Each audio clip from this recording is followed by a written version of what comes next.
Our speaker today, oh my goodness, all the month of November is going to be with us, and we appreciate all he poured into us, and we will have him back occasionally next year. I'm gonna break his arm. No, anyway, let me tell you about this man. He's a man's man. What do you mean by man's man, Mr. Al Thomas?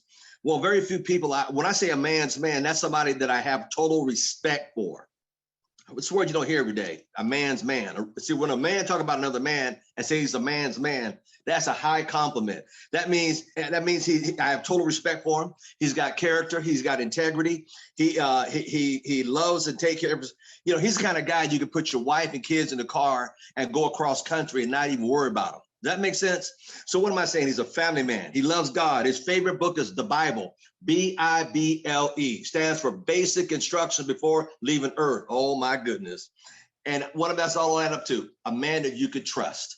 And I only put people in front of you that I trust and know will deliver a great message to you, Miss Lillian Black, because I want him to impress upon you what you need to do to build your business and become the aspect of a professional business owner who runs a top 100 company. That's why I want him on here. Without further ado, my dear friend from Houston, Texas, the one and only Mr. Dwight Williams.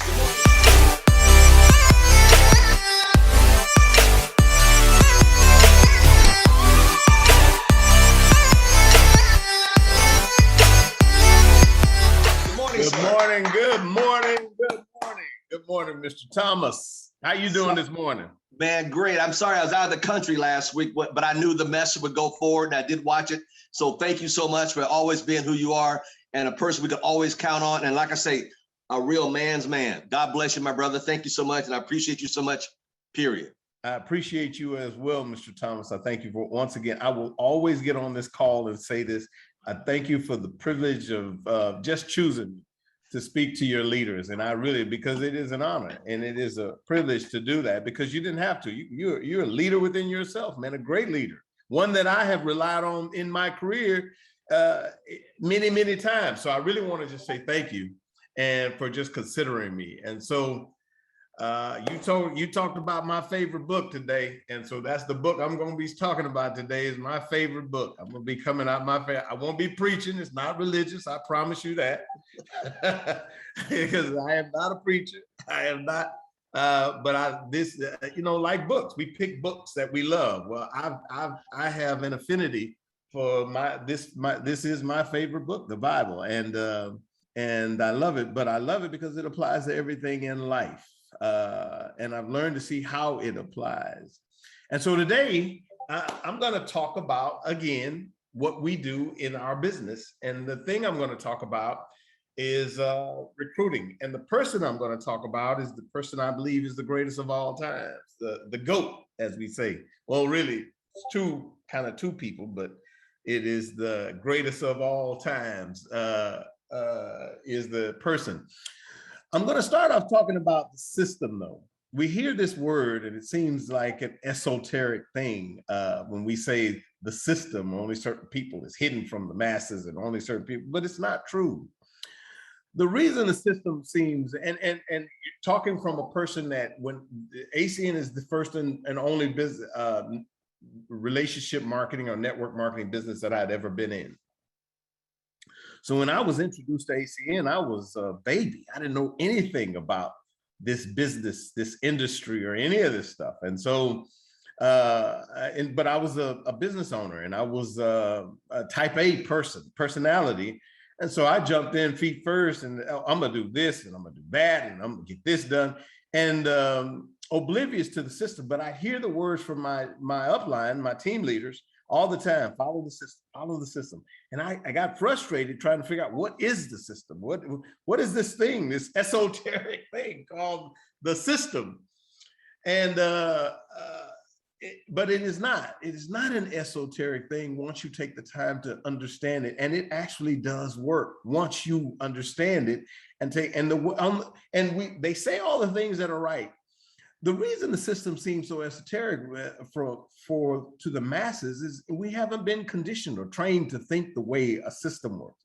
Now, if you found your typical business owner or wealthy person and you introduce this concept of the system to that person, they'd understand completely right out the gate because they've been trained to think in systems. Because what system we say save yourself time, energy, and money is true, and it's applied to everything. If I trade stocks, I better have a system for trading stocks. If I own a company, I better have a system that I run that company by.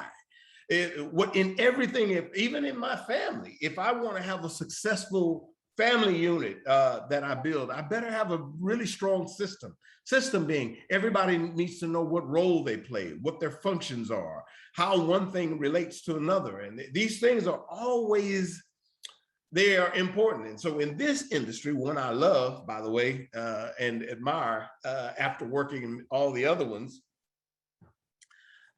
I struggled with identifying what that system was. And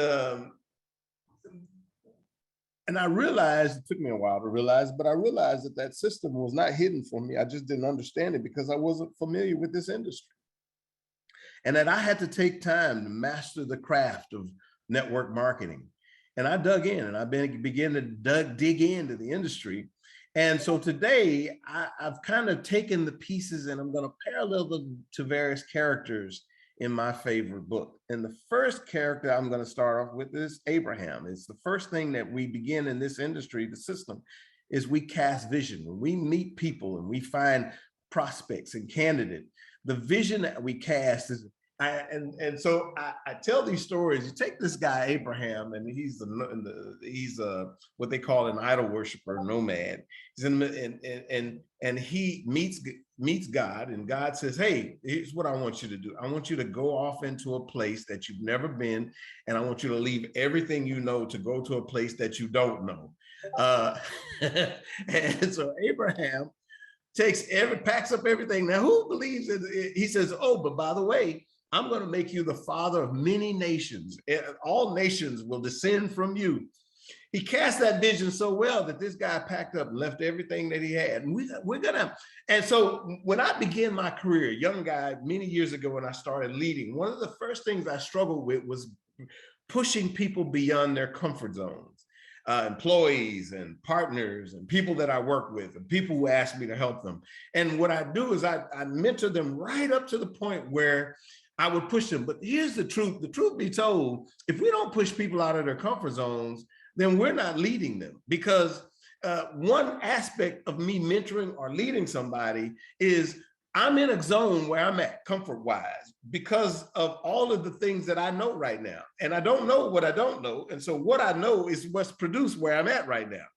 If I want to end up somewhere else, if I want to go beyond where I am at right now, I got to get out of the zone that I'm in into a zone that I haven't been in before that will take me to a place that I've never been before that I say I want to go to.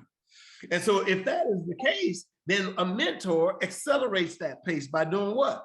He force pushes you out of your comfort zone to accelerate the process of you getting to the place that you say you want to go. God, in every one of these characters that I'm going to present, God and Jesus challenges these people and pushes them out of their zone. Abraham, leave everything you know, go to a place you don't know. And by doing that, it's going to begin the process of you becoming father of many nations. Abraham, but think about this. Abraham believed that so much, he left everything he had.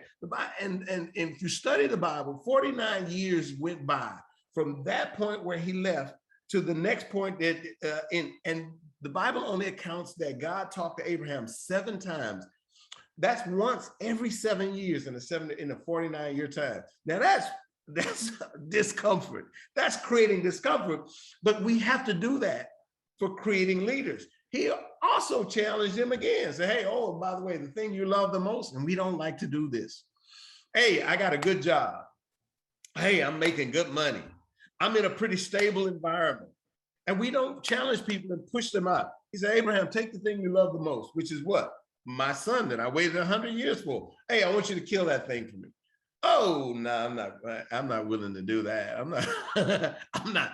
And we don't challenge our leaders but this is what it requires for a person to become a leader. They have to put it on the line. And he challenged Abraham to kill the thing he loved the most. Because good, like one of my great writers says, what's his name? Jim Collins says, good is the enemy of great. And so for me to become great, I got to kill good sometimes. And so he said, Abraham, if you're going to become the father of many nations, you have to kill the son that you're a father of now. So that's a whole different story. But casting vision is what makes people believe beyond their comfort zones. And if your vision isn't strong, and we're going to talk about strong vision, I'm going to talk to you about strong vision later. But if your vision isn't strong, there's a reason often that your vision isn't strong. But when your vision is strong, it causes people to believe where they'll make sacrifices and they'll make changes in their lives that they typically or normally won't. But it requires somebody who has a strong vision, and we're going to talk about that as we go. Moses is the next guy. Another great character, and this one is I'm going to talk to you about overcoming objections. Moses faces God, and an interesting story about Moses. There are 3 40-year periods in Moses' life. The first 40-year period, Moses becomes the second in command to the greatest nation on the planet, the empire on the planet called Egypt. He was second to Pharaoh, makes a decision, and that ushers in the next 40 years where he goes. So now imagine this guy is second to the top person on the greatest empire on the planet of his time. He goes from the top to all the way down to the bottom in the next 40 years as a sheep herder. So he goes from being at the top of the list down to the bottom of the food chain in a matter of years. Now, but why is that so important? Well, it's in the second trimester that God finds him in the middle of nowhere, and in the form of a burning bush that won't be consumed. And I'm not going to get into telling the story. And he begins, and God says, okay, I need you to go out and lead my people. No, I'm not going to be the guy. You're going to meet people like that. You're going to meet people that don't believe in themselves, who don't have any confidence in themselves. This is all about recruiting. God and Jesus are the greatest of all time recruiters. If you just study and I can tell you story upon story upon story of ways of things that are in our system, which to the point where I almost believe whoever wrote the system of recruiting in network marketing had to be a believer, a faith person, because many of the things that we talk about in network marketing with regards to recruiting, I can show you in the Bible. So Moses meets God, and God says, okay, fine. The staff that you got in hand, throw it on the ground, turns it into a snake. He tells him, now go pick it up. He reaches down there to pick it up. And matter of fact, when it turned to a serpent, the Bible says he ran off. He took off running. So no, go back and pick that thing up. Why? Look, man, I'm telling you, all of these objections that you are coming up with, they are the things that have created the lid that you live under. And they're restricting who you can become. I'm telling you, you are a great leader. You just don't believe it. And so us as leaders attract, leaders attract followers, but they create leaders. So write that down. Leaders attract followers, but they create leaders. So if you are a leader, just being a leader is going to attract people to you. So the most important thing that you need to be doing is becoming the greatest leader you can become. Many ways we do that is through trusted advisory, either through experience, which often leads to a lot of mistakes and failures. That's why the first thing we ask you is, are you coachable? Can you be coached? Why? Because if I can coach you, I can accelerate your pace to the goal. So when we say I'm not coachable, then you're going to have to overcome all these obstacles on your own. I told you at the beginning, this concept of a system is not familiar to the average person. Why? Because the average person hasn't been conditioned or trained to not work. The average person has been conditioned and trained to work. So if you spend your time talking to this person and saying, hey, let me give you the steps to becoming a business owner. That person is going to look at you like a deer in headlights. Because why? That language that you're talking to them about, they're unfamiliar with. So you have to begin to talk. That's why even Jesus Christ used parables, which was a language that he could use with them that they would understand. He'd explain things in ways that they'd understand.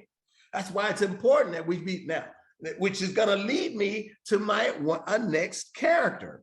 So Moses became a leader, a lot of objections, but he finally was able to trust the person. So how do we get to that point? Next thing, my next character is John the Baptist. Now, John the Baptist is edification.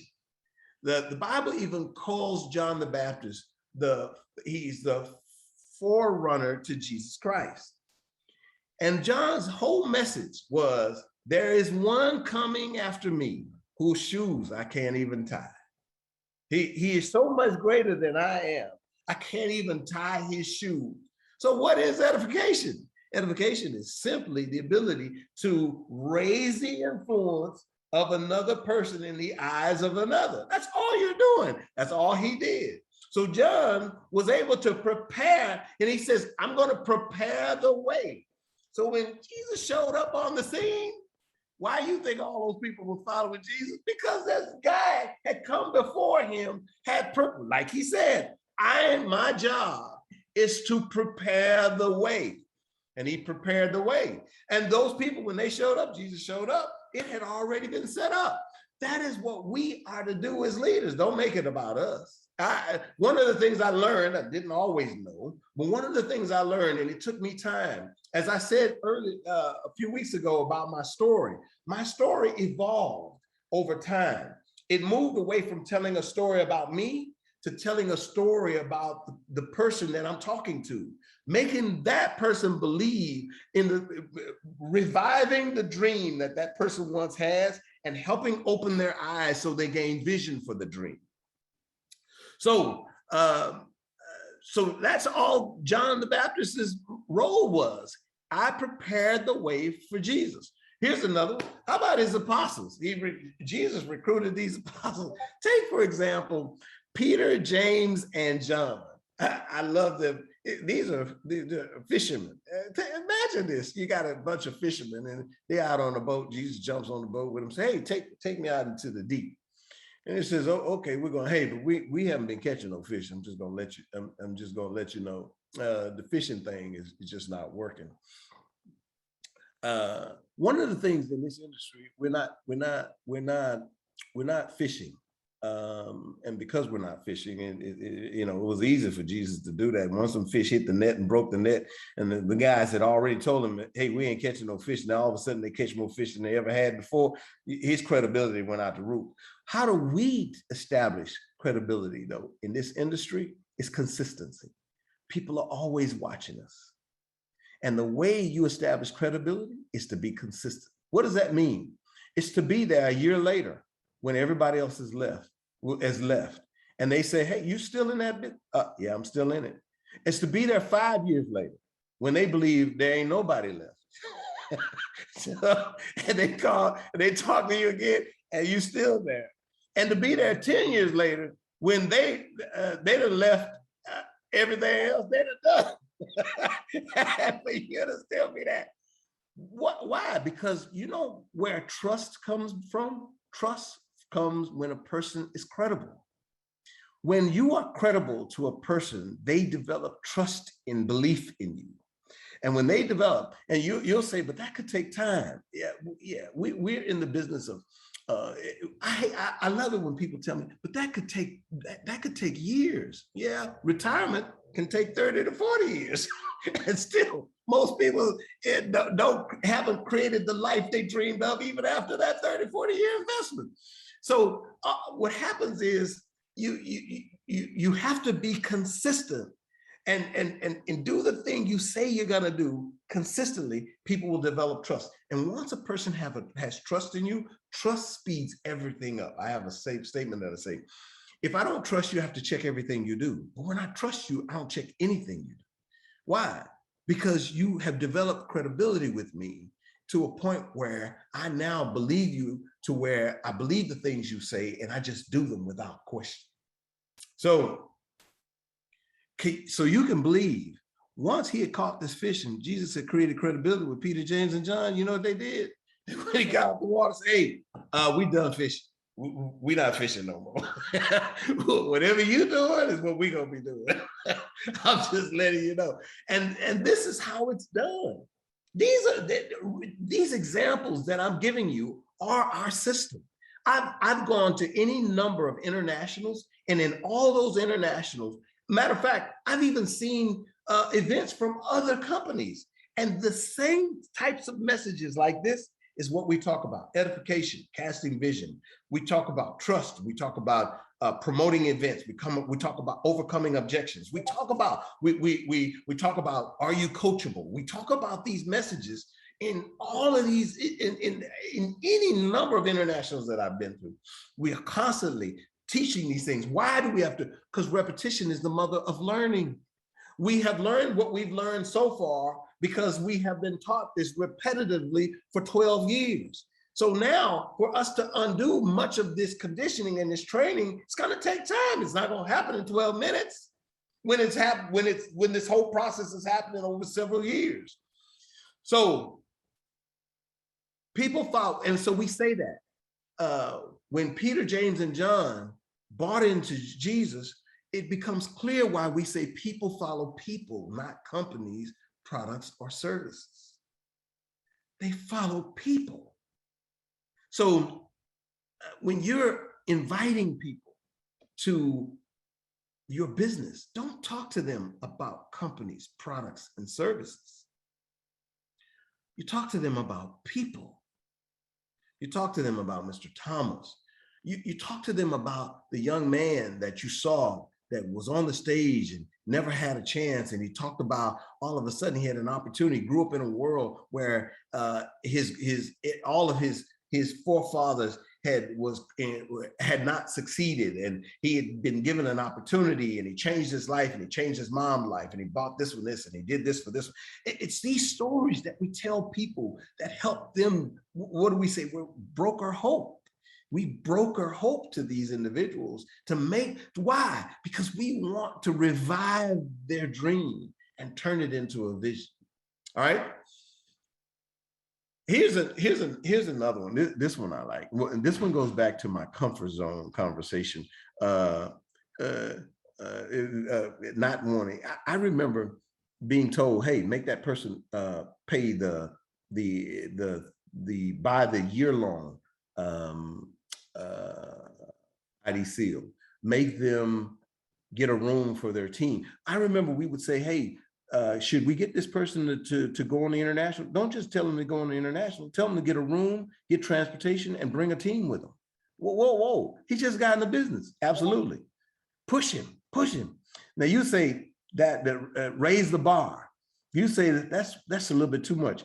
One leader said, if you lower the bar, you'll only get the people that can go under it. If you raise the bar, you'll attract the people who can jump over it.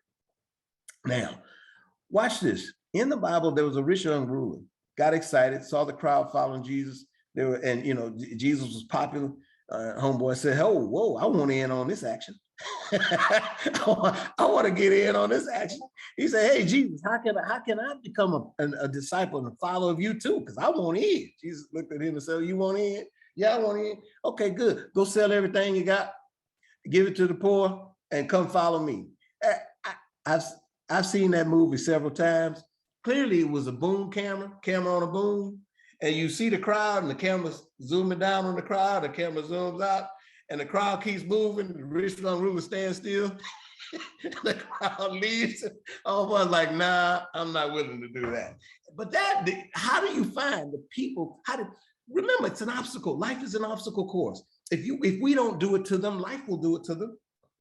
That's what life does to us. Life says, "Hey, you want to advance in life? Jump this obstacle." If you don't jump the obstacle, you don't really want to advance. "No, I really do." Then jump the obstacle. But it's too much. I promise you, I will never put more on you than you can handle. I make you that promise. But only faith is going to cause you to take the leap. You'll only take the leap if you believe. And so these are the things I did this myself. And I want to have this conversation with you really quick. Opportunity is free, but it ain't cheap. Just remember that. Opportunity is free, but it is not cheap. Now you say, but no, opportunity is not free because you got to, no. Opportunities come to us. Bitcoin has gone from $3,000 to $70,000 in the last 12 months. If you didn't have the money to buy it, you weren't prepared for it. Louis Pasteur says, opportunity favors the prepared mind. But opportunities come to us constantly. The fact that we haven't prepared ourselves to receive that opportunity is the issue. So opportunities are free, but they ain't cheap. So don't let opportunities be cheap for your team. Make them earn your time.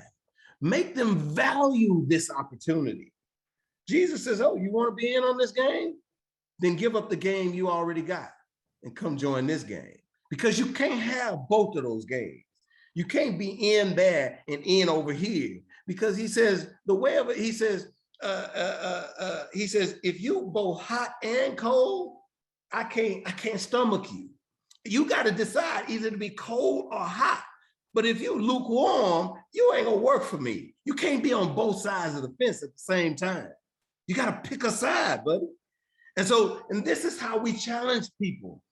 I'm going to come back and talk about the opportunity is free, but it ain't cheap thing.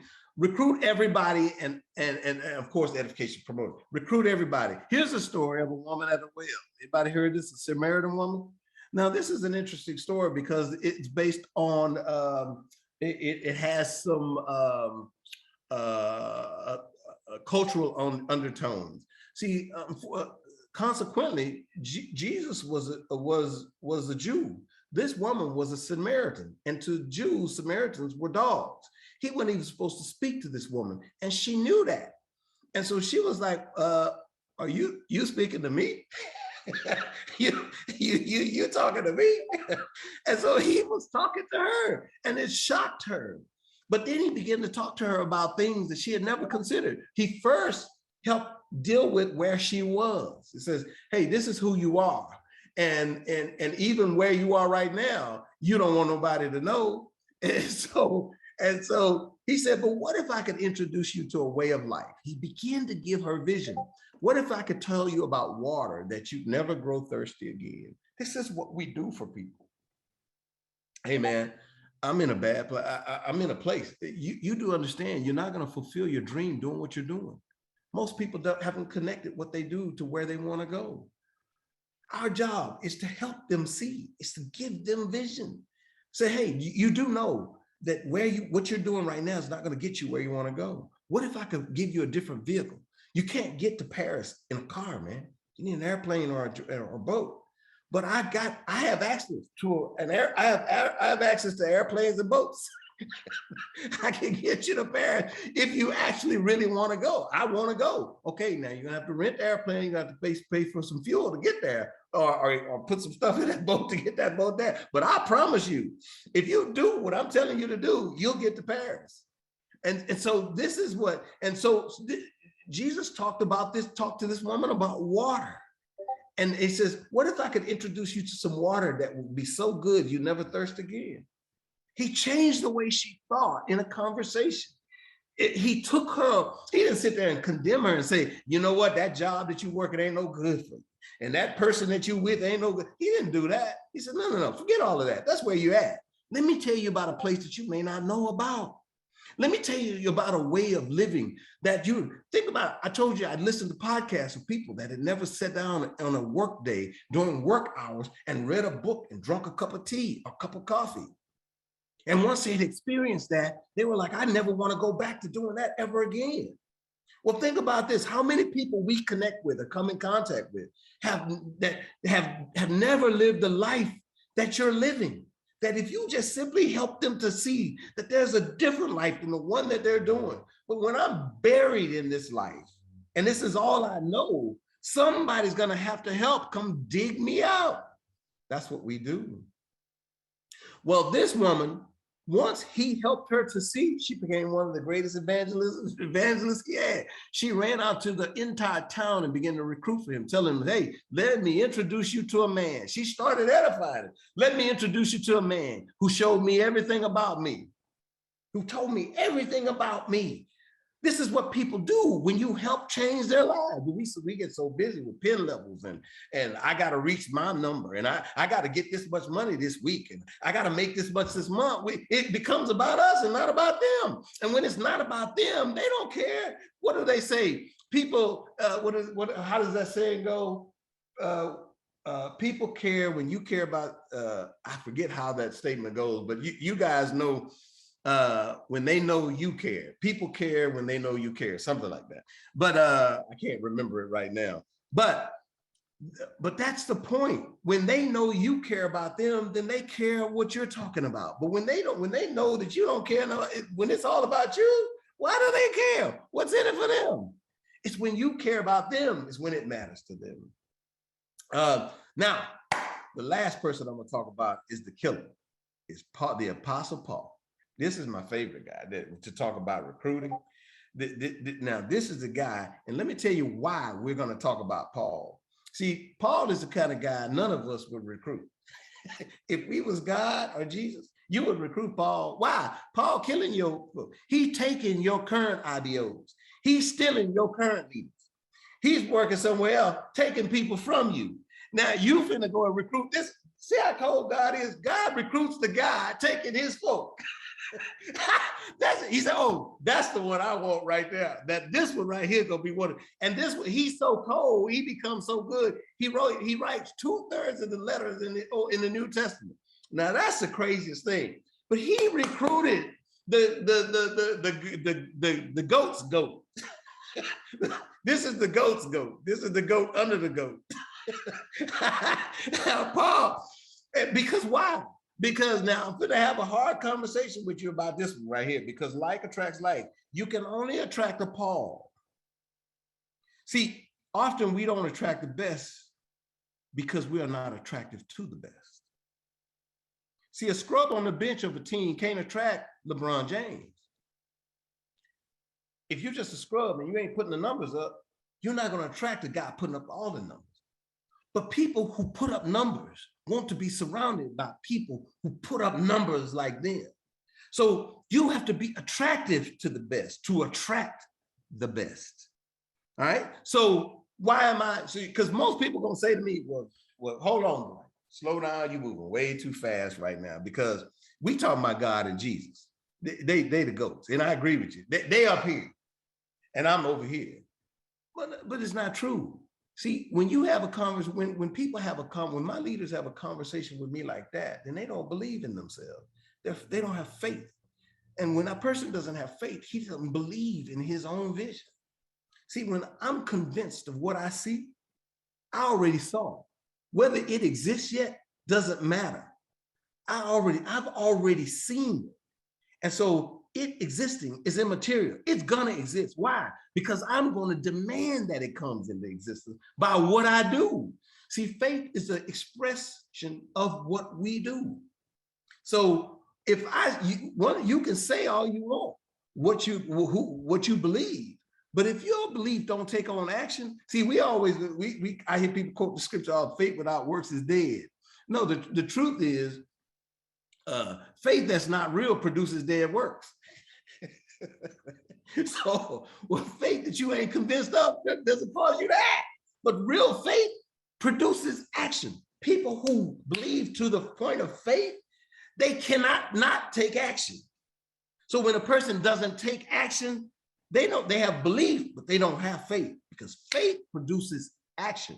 So the statement in the scripture that says faith without works is dead is a rhetorical statement, because what his point is, you can't have faith and not works. You can't have one without the other, because faith produces works. If it does not, it is not faith. So when we work, we attract. So Paul attracted God, and God was attracted to Paul. Why? Because they were both killers.